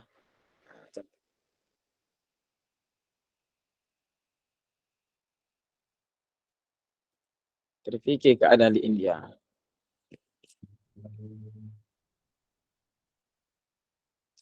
Ustaz, lepas kita qada hajat besar, perlu kambus balik ke najis tu? Kucing pun kambus balik. Tengok kucing sebelum dia nak qada hajat, kita tutupkanlah balik. Kita lepas kita qada hajat kat hutan contohnya. Kita ikhtiarlah tanam ke ataupun kita gali ke tempat yang kita qada hajat tu. Kucing pun dia tahu malu. Kucing pun kata, tak boleh tengok najis aku ni. Faham? Macam tu.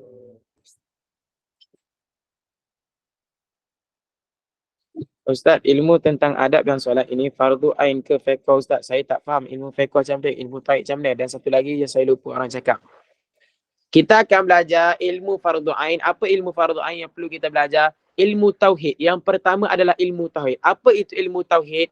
Dengar semua, ini untuk semua Ilmu tauhid, bagus soalan awak. Apa itu ilmu tauhid? Ilmu tauhid itu ilmu mengenal Allah.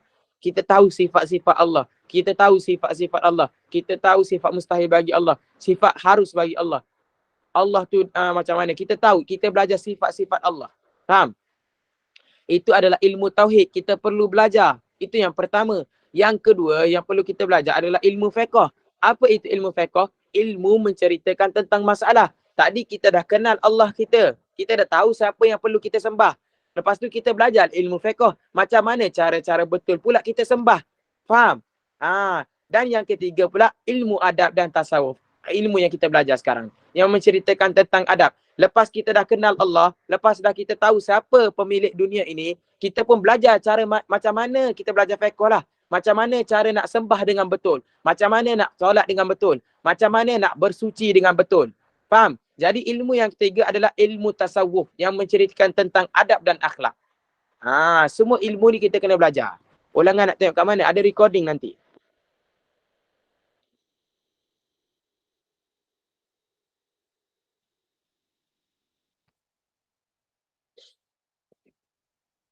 Betul, Yanti Muhammad Sani.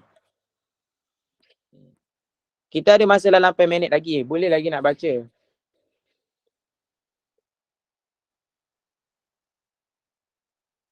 Yang kau ajak di dalam air yang tenang dia bang.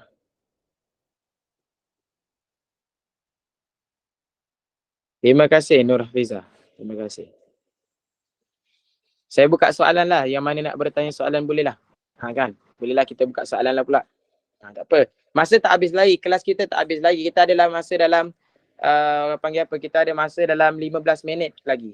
Ataupun bukan tak sampai lah dalam 11-12 minit lagi. Yang mana nak bertanya soalan boleh lah. Yang mana nak bertanya soalan boleh. Esok kita dah tak ada kelas. Hari ni Ahad kan? Ahad dah tak ada kelas. Ahad ni kelas terakhir lah. Jemaah Sabtu Ahad sahaja. Yang nak tanya tentang fiqh pun boleh. Yang nak bertanya tentang masalah fiqh pun boleh. InsyaAllah kalau saya mampu jawab. Kalau saya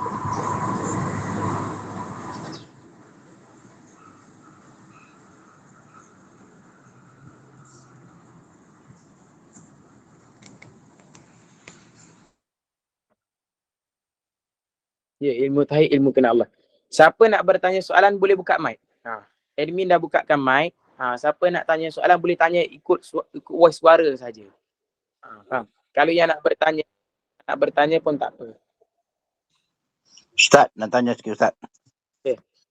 Jika anjing dia pijak atas surau kita atau masjid kita, dia masjid ni dia ada tile je. Jadi kita nampak dia punya tumpuk kaki tadi. Adakah kita samak semua kawasan-kawasan yang nampak tapak tadi? Ataupun kita memadai dengan basuh je? Pasal ni tapak Sekarang kata air liur saja, ini tapak ni biasanya dia basah kau melekat. Macam mana kata Ustaz? Yang pertama yang perlu kita faham, al-jaf ma'ajaf tuhur bilal khilaf. Ulama mengatakan kering dengan kering, suci tanpa ada khilaf.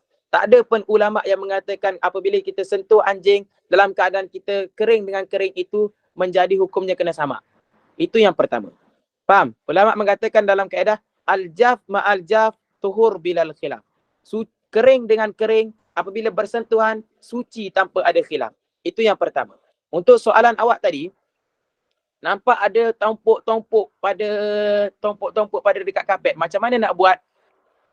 Najis anjing dan najis babi tergolong daripada najis mughalladhah. Apa itu najis mughalladhah? Najis anjing dan babi dah. Macam mana cara nak sucikan dia? Dengan 7 kali basuhan. Salah satu daripada 7 kali basuhan itu, kita perlu campur dengan tanah. Satu, kita ambil air. Kita ambil air, kita campur dengan tanah, kita kacau dia.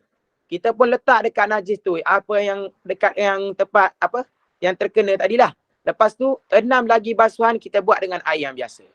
Itu cara kita menyucikan najis mughalladhah. Apa itu najis mughalladhah? Daripada sifat-sifat anjing dan babi. Tak kisahlah. Benda-benda macam kalau kita tompok, betul lah abang cakap tadi, sebab daripada tompok tu, kalau kering, dia tak akan nampak kesan. Disebabkan basah lah. Apabila basah, kita tak boleh lah. Itu saya bagi kaedah dulu. Kaedah fiqh mengatakan, jaf ma'ajaf tuhur bilal khilaf.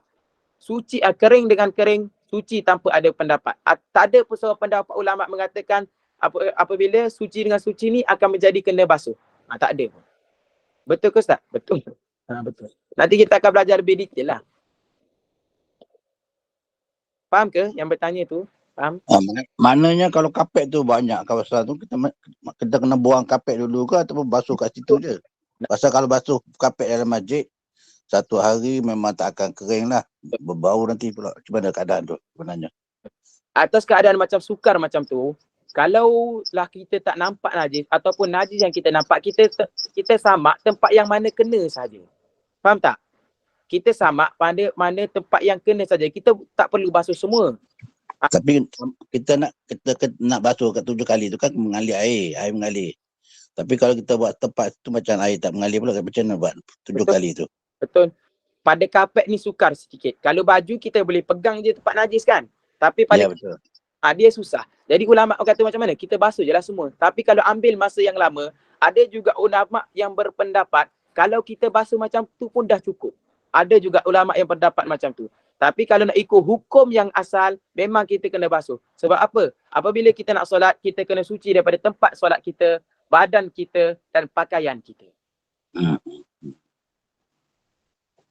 Okey, jazakallah. Terima kasih Ustaz. Assalamualaikum Ustaz. Waalaikumsalam Saya warahmatullahi nak tanya, Pak Cik sakit kecil tak lawas. Masa buang air kecil tu, waktu pagi biasalah sebelum subuh tu, Pak Cik basuh tu, Pak Cik tak bubuh kapas, cuma Pak Cik balut dengan plastik saja. Sebab dulu Pak Cik balut dengan kapas dalam lubang kemaluan tu, dia timbul masalah macam melecet kepala jam tu. Boleh tak Ustaz balut dengan plastik macam plastik aiskrim tu, dia pakai luar dalam? Boleh je sebenarnya. Bagi yang letak kapas tadi untuk sebenarnya sebab dia kemaluan dia lain. Kemaluan dia kena masukkan kapas. Barulah tahu air kencing tu ada tak. Tapi bagi orang lelaki, kita letak tisu pun tak apa. Sebab apa functionnya kita balut kemaluan kita? Sebab kita boleh check. Lepas kita solat, kita tengok, keluar ke tak air kencing? Itu function dia sebenar. Function kita balut kemaluan kita ni, kita nak tahu keluar ke tak sebenarnya. Tu bagi orang perempuan, dia kena letak dalam kemaluan dia. Bagi orang lelaki, kalau boleh balut dengan tisu lah. Maksudnya balut benda yang apabila kena air, kita boleh nampak benda tersebut. Barulah kita tahu, solat aku tadi tak sah rupanya sebab terkeluar air kencing. Jadi macam tu. Boleh je, boleh. Tak ada masalah. Sebab kita letak kapas ke, letak tisu ke ataupun apa pun, untuk sekadar kita tahu keluar tak air semasa kita solat tadi. Macam tu. Faham ke? Faham Ustaz. Lagi satu Ustaz. Jika kita cara di bawah dia bukan kawalan kita, semasa kita rokok ataupun sujud, lepas kita balik pada semayang kita cek berdapati Sebab sebelum kita ambil semayang tu, kita kesak dah dengan pengalaman kita tu, pasti tidak ada air.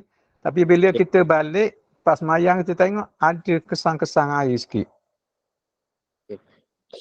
Macam mana, Dia Ustaz? dia kencing tak lawas ni, dia perbezaan yang lain. Kencing tak lawas yang orang selalu berhadas ni lain. Kencing orang tak lawas ni, dia kencing tak puas. Betul-betul. Dia kencing tak puas. Tapi dia lawas, dia kencing. Tapi orang yang berhadas ni, air kencing dia 2 minit sekali menitis. Bagi orang yang daimul hadas, saya huraikan daimul hadas dulu. Bagi orang yang daimul hadas, walaupun dia dah ikut syarat, dia berwuduk selepas masuknya azan, dia balut kemaluan dia, dia basuh kemaluan dia, dia solat. Lepas dia solat, dia tengok, lepas dia solat, dia cek ada juga keluar air kencing. Tapi dimaafkan. Sebab apa? Dia tak boleh hindarkan benda tersebut. Itu bagi orang daimul hadas, kita letak tepi. Bagi masalah orang kencing tak lawas ni, dia kencing. Tapi bukan dia kencing selalu. Tapi dia semasa dia kencing tu rasa tak puas. Itulah masalah tak lawas, tak puas. Jadi dia kencing masa tak puas, kita kena hindarkan benda tersebut. Jadi contoh macam ni, kita rasa macam ni. Kita kencing pukul 2 tengah hari.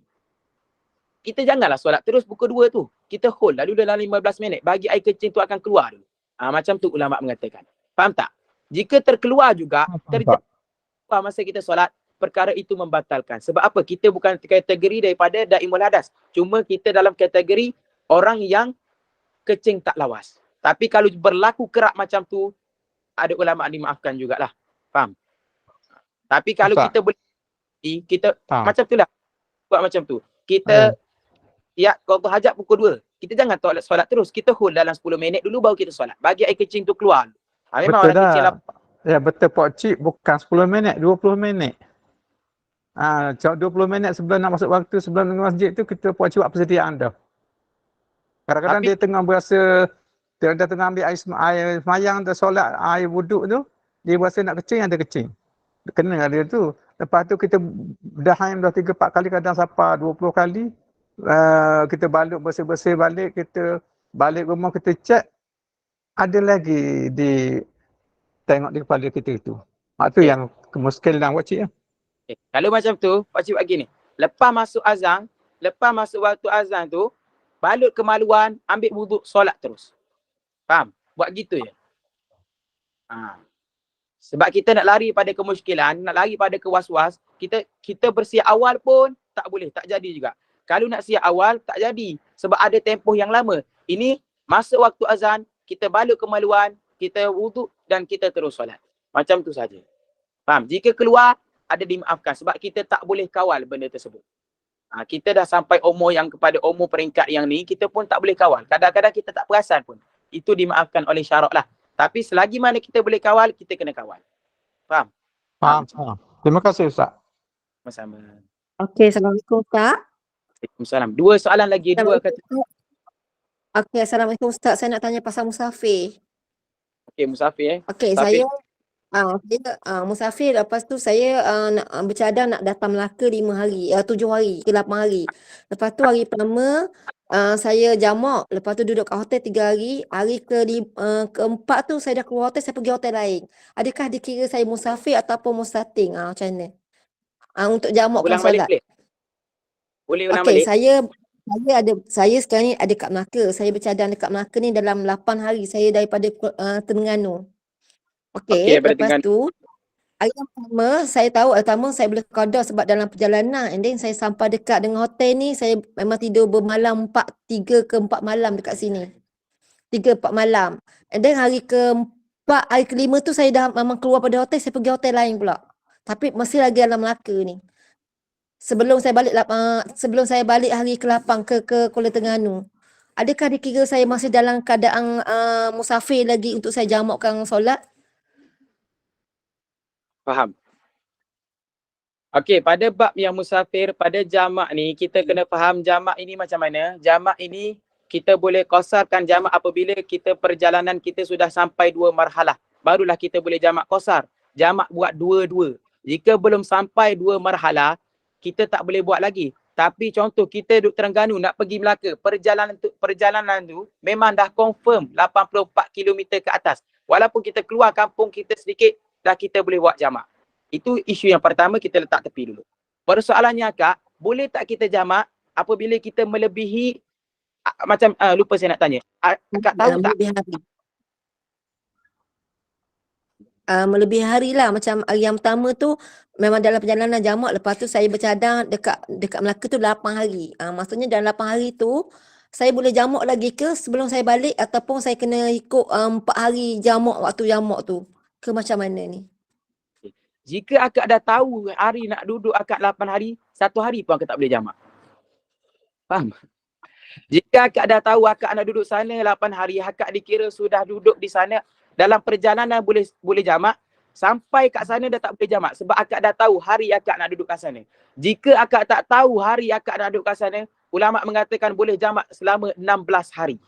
Kita pergi ada urusan kerja, kita tak tahu nak pergi nak balik. Kita boleh jamak selama 16 hari.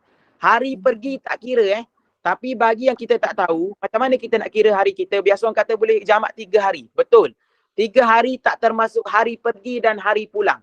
Maksudnya kita pergi hari Ahad. Perjalanan kita hari Ahad. Hari Ahad tu tak kira pada hari yang pertama. Kira bila? Hari Isnin, hari Selasa, hari Rabu. Hari Khamis kita nak balik. Tidak terkira juga daripada golongan 3 hari. Maksudnya sebenarnya kita boleh jamak 5 hari. Tetapi jika kita tahu kita nak solat, kita nak duduk kat sana 5 ataupun 7 hari, 8 hari, confirm nak duduk 8 hari. Kita datang kat sana 1 hari pun kita tak boleh qada.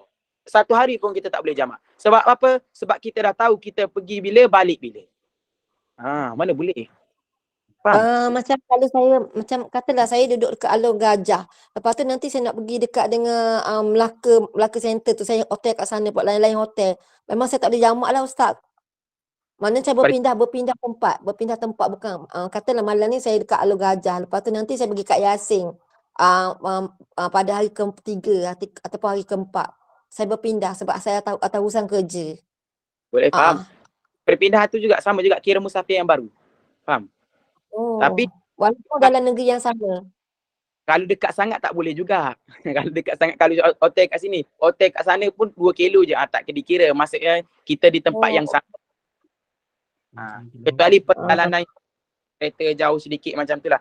Bab jamak ni dia tak susah.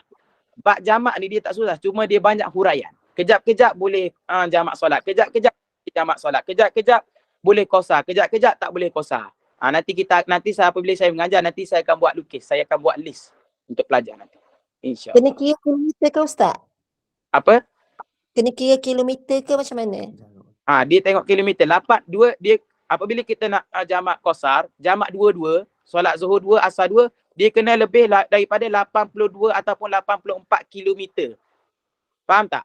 84 kilometer. Maksudnya, tapi kalau akak nak pergi Johor, nak pergi Terengganu daripada Melaka, memang dah lebih daripada 84 kilometer. Kita dah keluar kampung kita pun, kita dah boleh jamak. Sebab apa boleh jamak qasar? Sebab perjalanan kita itu dah confirm lebih daripada 84 kilometer.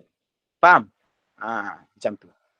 Mungkin pening sikit, mungkin lebih tak faham sikit sebab kita kena belajar dengan detail lah sikit bab jamak. Tapi macam tu. Macam ni, kalau kita nak solat jamak, kita tak boleh solat jamak 2 rakaat. Selagi mana kita musafir itu tak melebihi 84 liter. 84 liter pula. 84 kilometer ataupun 90 kilometer. Tetapi kita tahu dah kita nak pergi mana. Nak pergi mana? Terengganu ataupun nak pergi Melaka. Perjalanan tu ambil masa ataupun ambil kilometer 84 ataupun 90 kilometer. Jadi kita keluar je kampung kita dah kuat, kita pergi Dungu je, kita dah boleh jamak solat kita. Faham? Okey, maksudnya sekarang ni saya berada di sini, saya tak boleh jamak dah. Saya tak ada jamak lah sekarang ni. Saya duduk sini sebab saya bajet lah 8 hari duduk sini. Kalau kan? akak tak apa lagi tak apa. Tapi kalau macam tu 5 hari je lah. 5 hari, 3 hari. Hari pertama yang kita pergi tak kira. Hari yang kita balik pun tak kira. Total macam 5 hari lah. Tapi kalau akak dah confirm nak balik 8 hari, itu tak boleh. Tapi kalau bajet saja, buat andaian saja. 8 hari macam tu je aku duduk kat sini. Tak tahu lagi tak apa. Boleh jamak lagi. Tapi kalau akak memang dah confirm 8 hari, 1 hari pun akak tak boleh jamak. Faham? Kan sekarang ni saya datang 4 hari bulan kat sini. Saya nak balik bukan dalam 8 hari bulan. Maksudnya saya masih dalam jamak lagi ke? Akak tahu ke 8 hari bulan tu dia tak confirm? Tak, memang confirm lah. Maknanya 8 hari bulan tu saya dah balik dah. Saya dah balik dah. Dia tak boleh Kak. Kalau kita confirm kita dah nak balik bila, kita tak boleh jamak terus sebab kita dah tahu bila kita nak balik. Kita sudah dikira mustahil. Kita dah tahu kita pergi, kita duduk kat sana, kita tahu dah nak balik bila. Mungkin ada pendapat ulama mengatakan boleh. Tapi ikut hukum yang asal memang tak boleh macam tu. Sebab kita dah tahu hari bilakah kita nak balik. Kita dikira mustahil. Macam kat Yaman, kita belajar, walaupun kita nak pergi, kita boleh jamak tapi kita duduk sekadar yang lama. Memang kita nak belajar kat sana. Kita sudah dikira mustautin. Sudah kira kita ni penetap kat sana. Faham? Faham Ustaz. Terima kasih Ustaz. Kita akan belajar okay, ni. sama-sama. Nanti saya akan belajar. Saya akan buat list lah. Satu soalan lagi sebelum saya tutup ini. Okay. Waalaikumsalam. Satu je nanti kita sambung pada pelan-pelan. Okey Ustaz, saya nak tanya. Kita kena jaga aurat kita dengan dalam rumah sebab ada malaikat, aurat kita dengan Allah kan. Tapi saya nak tanya, kalau let's say macam kita memang, kalau kita dengan suami kita, suami kadang-kadang memang suka isteri yang berpakaian seksi dalam rumah kan.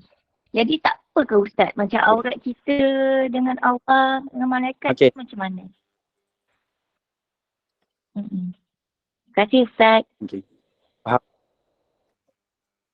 Untuk soalan sesi, jawab soalan yang ni, sampai pentingnya kita memuliakan suami kita ni, sampai Allah kata dalam hadis kata, jika aku benarkan seorang hamba itu bersujud selain daripada aku, nescaya aku akan suruh isteri itu bersujud kepada suami. Ini bukan saya yang cakap. Ini hadis yang cakap. Nak kata hebatnya perbuatan muliakan seorang suami ini, sampai Allah kata jika aku beri untuk bersujud kepada hamba, nescaya aku suruh isteri akan bersujud kepada suami. Lepas tu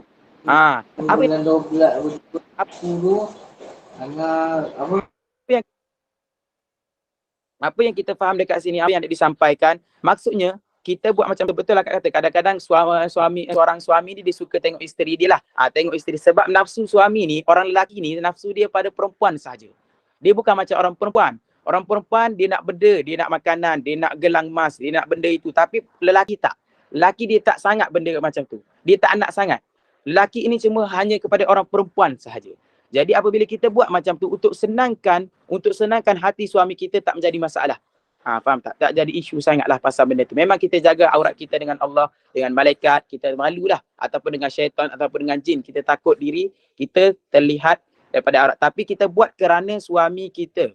Faham tak? Saya akan hadis tu saya bagi tu, itu dalam satu hadis boleh tengok daripada hadis tu. Allah berfirman dalam hadis kursi, jika aku beri untuk bersujud kepada hamba, nescaya aku akan suruh isteri untuk bersujud kepada suami. Nak kata pentingnya kita memuliakan suami kita ni. Faham tak Kak? Mana Kak yang tanya tadi?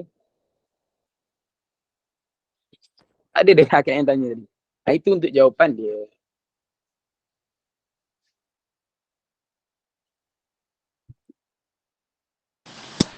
Faham Ustaz, Alhamdulillah. Tadi mic tak boleh buka.